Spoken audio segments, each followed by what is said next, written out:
Be here now. Just be here now.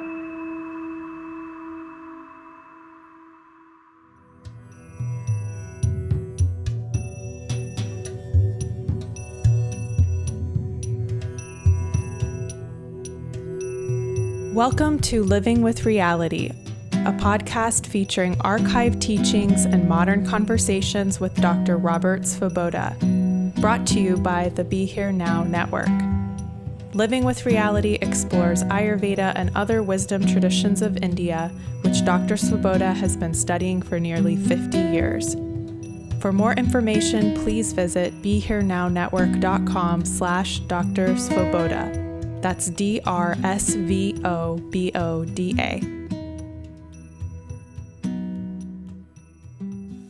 Hello, and welcome to Living with Reality. I'm Paula Crossfield, your host and Dr. Svoboda's media manager. On this episode of the podcast, we are sharing the stories of Lord Krishna. This is from a talk that Dr. Svoboda gave recently where he told these stories, and we genuinely hope that you enjoy it. Before we jump in, we wanted to let you know that this month, May, is the only month to join the Satsanga subscription, which is the best priced option if you'd like to have access to over 120 hours worth of courses on the Vedic sciences taught by Dr. Svoboda. You also get access to new live courses every month and Q&As every month where you can ask your questions. So if you're interested in learning more, you can go to drsvoboda.teachable.com and select the Satsanga subscription, and that information will also be available in the show notes. Enjoy the stories of Krishna. Om Shri Ganeshaya Namaha. Vakritanda Mahakaya Suryakoti Samaprabha Nirvignam Gurume Deva Sarvakaryeshu Sarvadam. Gurur Brahma, Gurur Vishnu, Gurur Devo Maheshwaraha, Guru Sakshat Parabrahma, Tasmai Shri Gurave Namaha. Sarva Mangala Mangalye Shive Sarvartha Sadhike, Sharanye Trimbake Gauri, Narayani Namostate. Om Triambakam Mijamahe Sugandim Pushtivardhanam. Urvarukamiva bandhanan mrityormukshi amamritat Mukham karoti vachalam pangum langayate girim yat kripatamaham vande paramananda madhavam.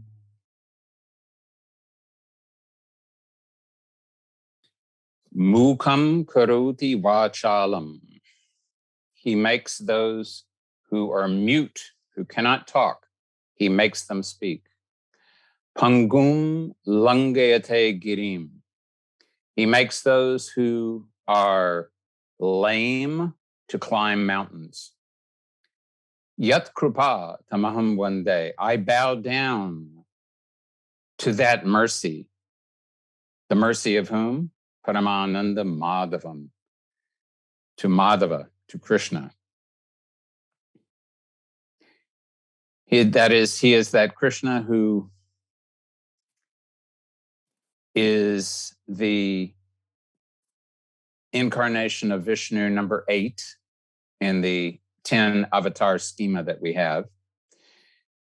And it's interesting, Vishnu has temples in many places, but Vishnu does not have an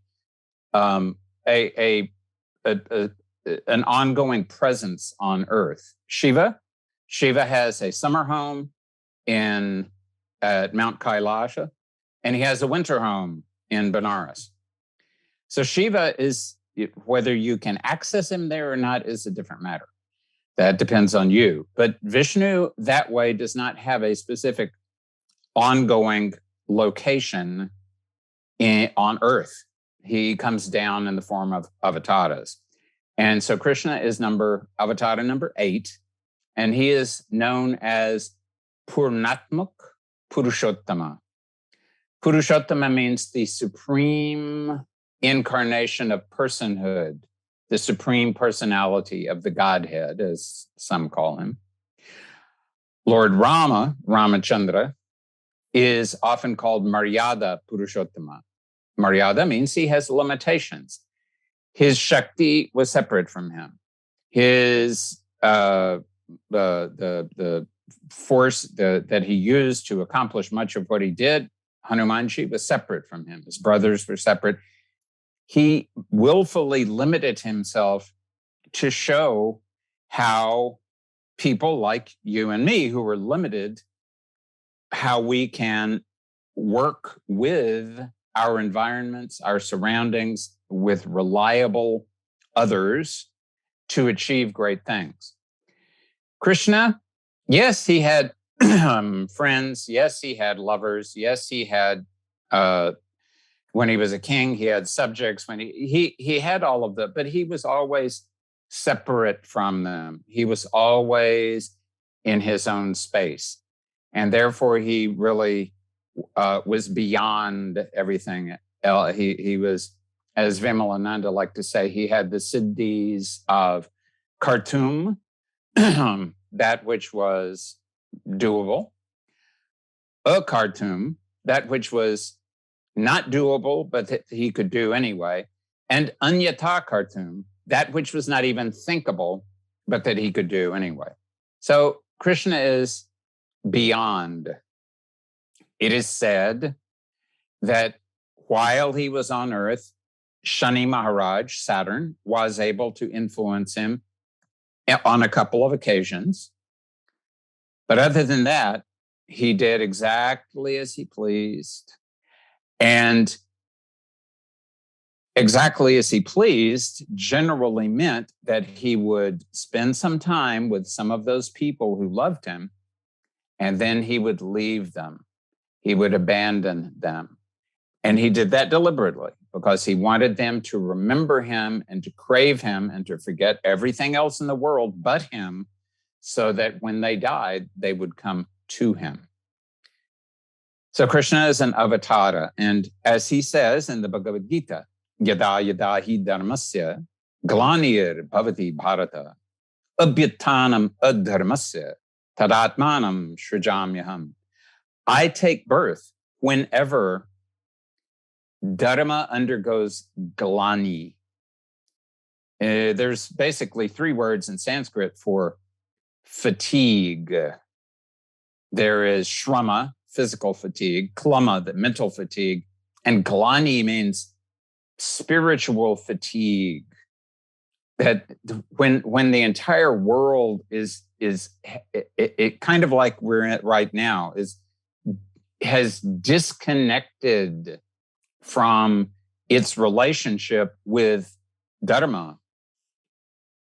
And when adharma, the opposite of dharma, is standing up and acting boldly, that's when the avatara comes down. And that's when Krishna came down, when things were at a very serious condition. Paritranaya sadhunam, to protect and to save those who are good. Vinashaya cha dushkritam, to destroy those who are evildoers. Dharma samsthapanarthaya, and to reestablish dharma so that those people who remain will be able to easily identify the dharma that they should follow. Sambhavami yuge yuge. I am reborn again and again so that I can continue doing this. And so this applies to all of Vishnu's avatars, but it applies particularly to Krishna because, yes, Lord Rama has the Ramayana. It's a very extensive tale of his life. But Krishna's tales really in a certain way are even more extensive. They go in more directions. He does more things. The Ramayana is maybe about 1/5 the size of the Mahabharata. And the Mahabharata, while it has lots of things in it, Mahabharata is fundamentally the story of the great war of the Mahabharata, but that war was created by Krishna, managed by Krishna, and the ultimate result was never in doubt because that was the result that Krishna desired. So my point in saying all this is that there is, to try to encompass everything that is Krishna in just a few minutes is quite impossible. So I'm just going to talk about some of the stories of Krishna that I personally like, that I personally like to remember and relate to.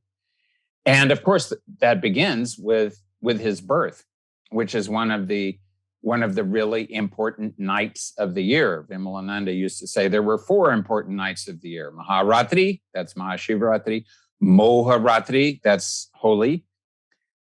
Kruraratri is holy. Moharatri is Krishna Janmashtami. And then Kalaratri is Narak Chaturdashi, the night before Diwali. So Moharatri, one of the 4 most important nights of the year, because at midnight on that night, Rama was born at midday, because Rama, even though his name is Ramachandra, Chandra meaning moon, he belongs to the Surya Vamsha. His family is of the sun, whereas Krishna, his family is of the moon. So naturally, he'd be born in the middle of the night. But he was not born on a full moon. He is, curiously, born in an Ashtami, which is regarded as being a very challenging tithi because it is halfway between being new and full. And of course, in a way, this is who Krishna was. He was a very slippery character. He was always appearing to do this and appearing to do that.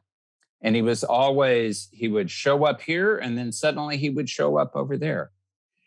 And so Ashtami obviously is the right day for him to be born. And he was born to Vasudeva and Devaki of the Yadava clan. They were the descendants of Yadu, who was related to, who was the child of Sharmishta and Yayati, and Sharmishta was the daughter of the king of the Asuras. So that's also an interesting thing. Krishna has an association with the planet Shukra, who's the guru of the Asuras. Krishna, far back in his lineage, actually has some Asura blood in him because he is beyond all of that Asura and Devata sort of thing. He is completely beyond everything. So he is born to Devaki and her husband Vasudeva. And Devaki's brother is a tyrant. His name is Kamsa. And Kamsa has been told that one child of Devaki is going to kill him. So Kamsa, being a real thug, every time Devaki has a child, Kamsa will come and smash the child on a rock and kill the child immediately. Some kind of brother to have. So the first 6 children, and there are mythological explanations for why this happened, but in any event, the first 6 children were killed. Child number 7 was moved by Vishnu from the womb of Devaki to the womb of Rohini.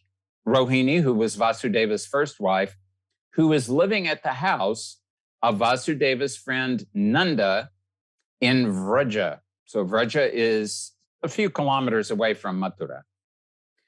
Vasudeva and Devaki are in prison. They have been in prison for years and years and years. Krishna is the 8th child of Devaki. And Krishna is, he comes from the womb of Devaki. But after he is born at midnight, all of a sudden, all of the doors in the prison automatically open. And Vasudeva takes Krishna and walks out of the prison. All of the guards are asleep or they've they've fainted. In any event, they're not paying attention. And Vasudeva carries Krishna in the heavy rain. And Lord Shesha, on whom Vishnu sleeps, Lord Shesha comes in the form of a giant serpent and covers them with his hood, so Krishna will not be disturbed, and Vasudeva's flight, his movements will not be hampered. They come to the banks of the Yamuna, and Krishna is born at the latter part of the rainy season, and there is tremendous water in the Yamuna, and the concept of having to cross it to get to Vraja, to Vrindavan, and Gokul is, Vasudeva can't see how he's going to do it, except that as soon as the Yamuna notices that he's there, the Yamuna parts the waters and allows him to cross, kind of like Rama is able to cross the ocean and Moses crossed the Red Sea. And anyway, he gets to Vraj, and he exchanges Krishna, the baby Krishna, for the newborn daughter of his good friend Nanda, of his Nanda's wife Yashoda. And he brings the baby back and remains there. And then the next morning, Kamsa comes and says, you've got a child. And they say, well, but she's a girl. How is she going to kill you? And Kamsa says, I'm going to kill her anyway. So he smashes the baby on the rock. And the moment that the baby hits the rock, she transforms herself into the enormous and very impressive looking goddess Yoga Maya, who, of course, Maya, Vishnu's Yoga Maya. And she says, Murak, fool, the agent of your death is already born and is hidden safely away. Ha ha ha ha. And she disappears. So, Krishna is the child of Devaki, but Devaki sees him just after he was born and then does not see him again for many years. So this is the first act of Krishna's life. He gives darshan to his mother, and then he disappears. And of course, his mother has had 6 children die, 1 child be taken away, and now the second child be taken away. So he has created the situation where his mother is now going to focus on him continuously, and that's what he wanted her to do. Meanwhile, he goes to Vrindavan, and he is raised by Yashoda. Vimalananda used to say, look at her name. Yashoda is Yashas plus Da. Yashas means fame. Da means gives or is the giver of.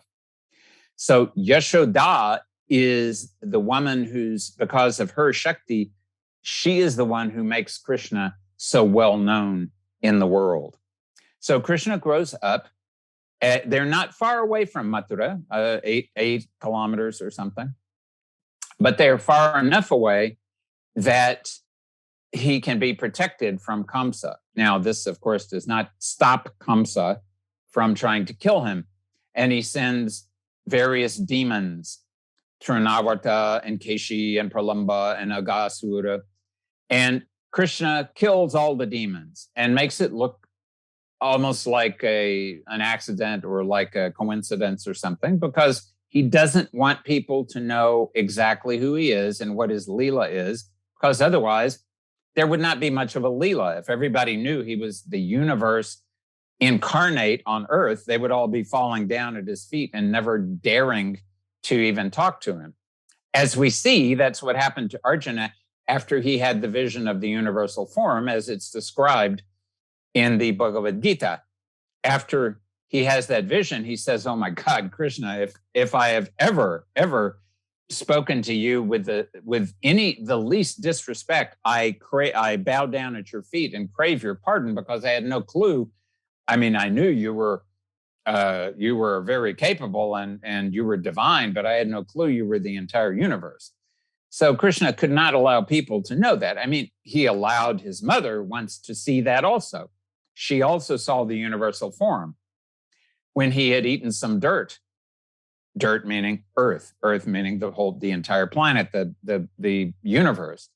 So she forced him to open his mouth. And when he did, she saw the entire universe in his mouth. And then that was TMI. That was overload for her. She completely could not grasp it, could not grok it. It was not working.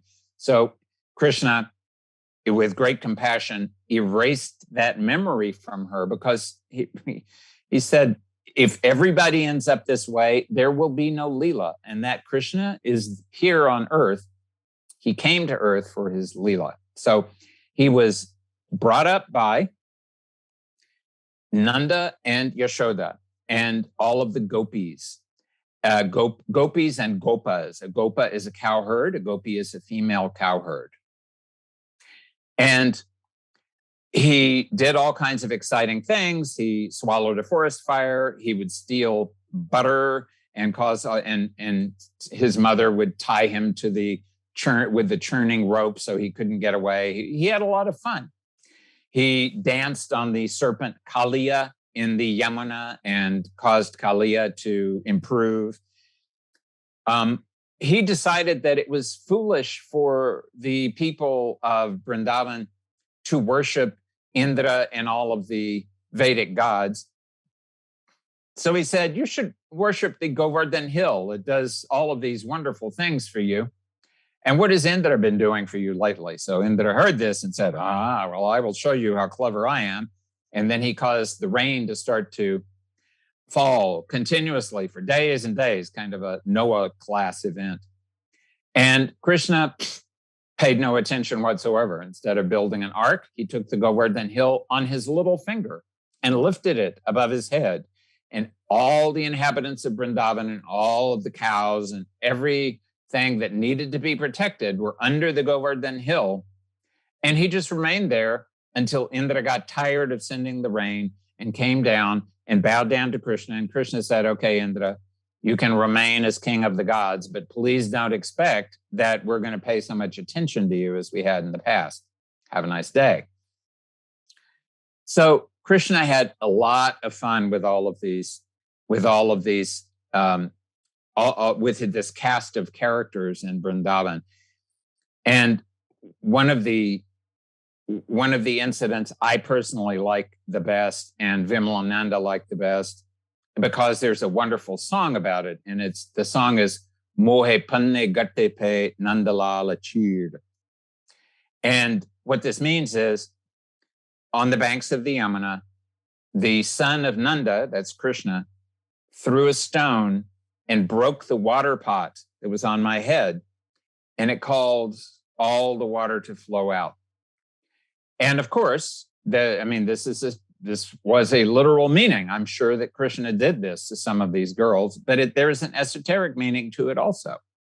Yamuna also always represents the Chandra Nadi, flows in the left nostril. Krishna is from the Chandra Vamsha, and Chandra represents bhakti. The gopis are all the other nadis in the body. Krishna is the soul. Krishna connects to each nadi. He did with the gopis in Vrindavan. He did with his 16,000 wives in Dwaraka. 16,000 out of the 72,000 nadis in the body, 16,000 are most important. The water pot is the head, which is full of juice. And in this case, juice is not just hormones, but it's tastes and emotions mostly. So these gopis had all the standard human emotions. And what Krishna did was, by breaking that pot, by causing the head to no longer be able to have that intact but kind of poisonous personality of a standard human being, Krishna lightened the gopi of her burden. He made them enlightened. And then she's able to see Krishna not just in his human form. She's able to see him in a non-human form also. She's able to see him in an astral form. And then she doesn't want to see anything else. All she wants to do is dance with him in the Rasa Lila. And so he also once went to forced all the gopis had come down to bathe, and he stole their clothes. And of course, this was embarrassing, but it was also esoteric. He forced them to leave the coverings, the 5 Mahabhutas, the 3 gunas, and the 6 tastes, all of the things that obscure Kundalini. So by opening them, awakening Kundalini, and connecting them directly to him, then they were able, all of the prana in their bodies were able to start dancing with him. And then what did he do? Then he abandoned them. And they were not taking that at all. The chariot that was going to take him away, they draped themselves on the wheels. They pleaded and begged with Akrura, who was going to drive him away, but that had no effect on him. And again, he did this because he wanted the gopis to remember who he was and to always be craving to reconnect to him. And he went back to Mathura. And what did he do there? He killed all kinds of demonic foes, including Kamsa, because his job is to kill all the evildoers. And he establishes the city of Dwaraka, and he gets involved with the Pandavas, especially with Arjuna, and he's doing all sorts of things, but he starts to spend quite a bit of time with the Pandavas because Arjuna becomes a dear friend of his, and because he knows. He, of course, knows that Karna is also a Pandava, but Karna will not let anyone tell him. He will not let Krishna tell anyone that he's a Pandava. Kunti will not testify to that. So Krishna is manipulating all sorts of different situations in a very ongoing kind of way. One of the incidents that I particularly am fond of during this sort of middle time in his life was the occasion in which he blessed Draupadi. And he blessed Draupadi in more than one way, of course, at the time of the Vastraharana, when they, after the dice game, they wanted to strip her naked. He made her sari endless so that it was impossible for her to become naked. So he always took care of Draupadi. And there was a point during the time that the Pandavas were exiled, and they were out in the forest, kind of like Rama, etc., were out in the forest, but for a shorter period of time. Draupadi prayed to Krishna and said, "Oh, Krishna, we're having trouble finding food. You are the Annadatta. You are the giver of food. Please help us out." So Krishna said, "Okay, here you are. Here's the Akshaya Patra." Akshaya means cannot be depleted. The vessel that will not deplete. And Krishna said, it will give you endless food for one day, which was important because Bhima, the number 3 Pandava, had a terrific appetite, kind of like an elephant. So he could eat amazing amounts of food. So the vessel would create endless food every day until Draupadi finished eating herself for that day. Once she herself had stopped eating for that day, that was the end of the pot. The pot then would not work until the next day. And at one point, somehow, the enemy of the Pandavas, the chief enemy, who was Duryodhana, the number 1 man among the Kauravas, at some point, somehow, he was able to please the extremely irritable Rishi Durvasas. And Durvasas even gave him a boon. So Duryodhana, instead of thinking of a good boon, like, please enlighten me, or please make my mind clear or something, no. Duryodhana's desire for a boon was please go visit my cousins in the forest after Draupadi has finished eating. Because then he knew that if Durvasas went there and asked for something to eat and there was no food in the Akshaya Patra, then Durvasas, who is extremely irritable, would curse them, and that would be the end of Duryodhana's problem. That was the idea of Duryodhana. So Durvasas went there and arrived and said, we have arrived. We are ready to eat. And Draupadi said, I will start preparing food. And so they said, we will go down to the river and bathe because we must bathe before we have our food. And so Draupadi had eaten, and she realized that there was no hope whatsoever unless she was able to somehow connect with Krishna. So in utter desperation, because everybody knew about Durvasas, in utter desperation, she calls Krishna and says, Krishna, Trahimam, Pahimam, this is the end. You know about Durvasas. Unless you do something, this is the end. And Krishna showed up and said he was very hungry and he would like some food. And Draupadi became a little bit exasperated and said, Krishna, I have prayed to you because I do not have any food. If I had had some food, would I have prayed to you? No, I have the Akshaya Patra thanks to you. I do not have any food. What am I going to do? So Krishna said, check the patra more carefully. I think you may not have washed it perfectly. So Draupadi examined the pot very carefully and found 1 grain of rice and 1 tiny fragment of a vegetable. And Krishna ate the grain of rice and the tiny fragment of the vessel, and he said, I have become totally satisfied by my meal. And because Krishna is the embodiment of the entire universe, he spread that satisfaction with his meal in the entire direction all around him. And that spread to Durvasas and his disciples also. And suddenly, Durvasas and his disciples who were looking forward to a good meal, suddenly they find that they are completely full. They can't even envision eating anything for the rest of the day, maybe not even tomorrow.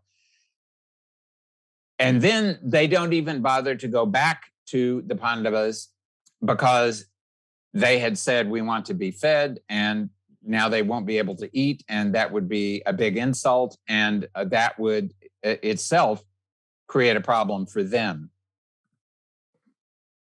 So everything was taken care of, and and Draupadi was again saved. And for me, it's like, Krishna could have done this in so many different ways, but he wanted to make a point, and he made his point. He did it the way that he wanted to do it, and the job got done. As pretty much everybody knows from the Bhagavad Gita, Krishna became Arjuna's charioteer during the Kurukshetra war. And of course, during the war, many, many Kshatriyas were killed, and this was Krishna's purpose.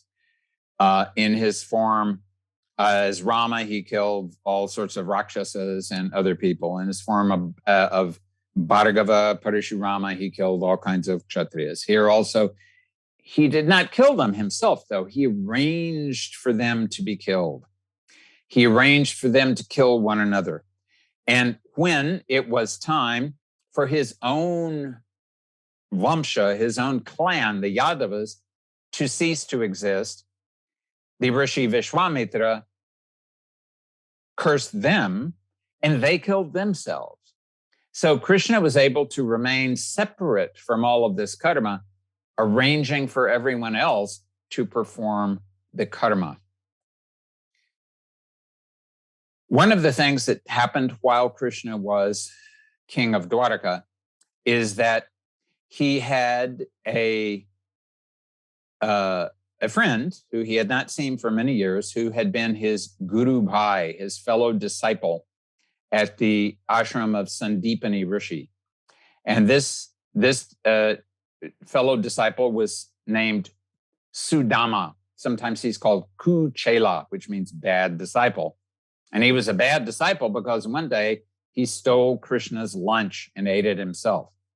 And Krishna just laughed it off. But the universe, this is a karma. You have stolen food from the universe, and the universe now, it's the karma. You're going to have to pay it back. So Sudama himself was extremely unsuccessful in life. He was in terrible poverty. And he heard that Krishna was in Dwaraka as the king. And actually, it was his wife who heard it first. And his wife, as soon as she heard it, went to Sudama and said, Krishna is your friend. Go and ask him for a little something so we will not be completely penniless. And Sudama said, and his wife said, you must go now. And Sudama said, I cannot go empty-handed and we do not have anything. And his wife went out and begged 4 handfuls of poha. Poha is rice that has been moistened and then flattened and dried. Poha is, I like poha, but poha is very commonly what the people who have nothing, they often, it's sort of a tradition that they eat poha. So here Sudama walks all of this way to Dwaraka. He's carrying his 4 handfuls of poha. And he is, he tells the guards that he is a fellow disciple of Krishna. They take him to Krishna's palace. Krishna rushes out to embrace him and sits him down, washes his feet, worships him, feeds him, asks about his life. But there's no talk about money. And so there's no talk about money. Sudama is not talking about money either. Krishna is not talking about money. And so Sudama finally gives up. It loses hope and says, okay, I guess it's time for me to leave. And Krishna says, didn't your wife send some present for me? And Sudama had forgotten all about it. So he took it from his clothing and Krishna grabbed hold of it. And first he ate 1 handful, and then he ate a 2nd handful.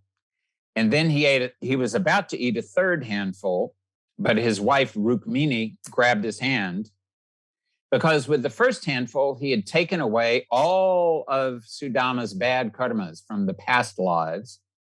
With the 2nd handful, all of the bad karmas from this lifetime.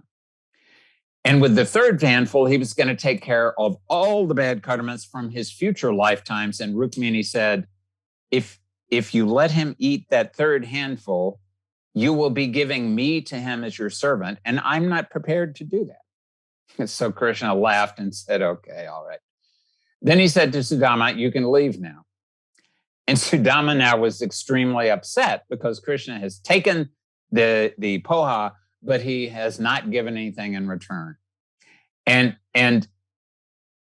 at this critical moment, when he could have just said in his mind, Jai Shri Krishna, I bow down to you. This is your will. Because Krishna makes it very clear. Krishna makes it very clear. Vishnu makes it clear that he will make his disciples be, if not penniless, then at least not rich. He will make them be not famous. He will make them not shine out in the world, so they will focus on him. And out of Sudama's mouth comes the word kripana. Kripana in Sanskrit means you miser, you mucky choose, you person who is greedy for your money. Kripana. My wife told me to come here to ask you for money. And you must have understood that. At least you could have done something for her if you didn't want to do anything for me. And of course, he forgot that he was the one who had stolen the food from Krishna all those years ago, but he was not in his right mind. So he was walking back to his village and he was thinking in his mind all of what he was going to tell his wife about why he had not brought anything back from Krishna. But when he reached the village, it was like Yashoda seeing the universal form, except not quite as dramatic, because there was no hut where he'd used to live. Instead, there was a giant mansion. And his wife, who had been in rags when he had left her, now was beautifully dressed up and was all looking all beautiful and satisfied. And then he remembered the last thing that he had said. The last thing that he said to Krishna was to say that word, Kripana. The last thing that he said, and he remembered that. And he just sat down and he interacted with his wife periodically, ate the food, but otherwise he would just sit all day long remembering Krishna, because that's what Krishna wanted him to do. In this case, Krishna had him become miserable first and then made everything nice and calm so he could sit and meditate. For some people, he makes them rich first and then makes them penniless. But everybody, when they are fortunate enough to have some interaction with Krishna, Krishna will come to them and then he will disappear, and then they will have to search for him. And ever since he disappeared from the world, and he disappeared from the world after a hunter called Jara. And that word in Sanskrit literally means old age. So when old age came and shot him in the foot, he said, it's time for me to disappear. So he left the body and he went back to Goloka, where he lives, which is very difficult even for the gods to reach. In fact, the various gods were waiting and they were thinking, when he leaves his body, we will welcome him back and we will have darshan of him here in the astral world. But in fact, even though Brahma, the creator, and Indra were waiting for him to have his darshan, he disappeared by a secret path. And they were not able to follow him because he didn't want them to follow him. He wanted them also to crave, to connect with him. So this is just a very few stories of many, many stories about Krishna. And all I think that remains to be said is Jai Shri Krishna.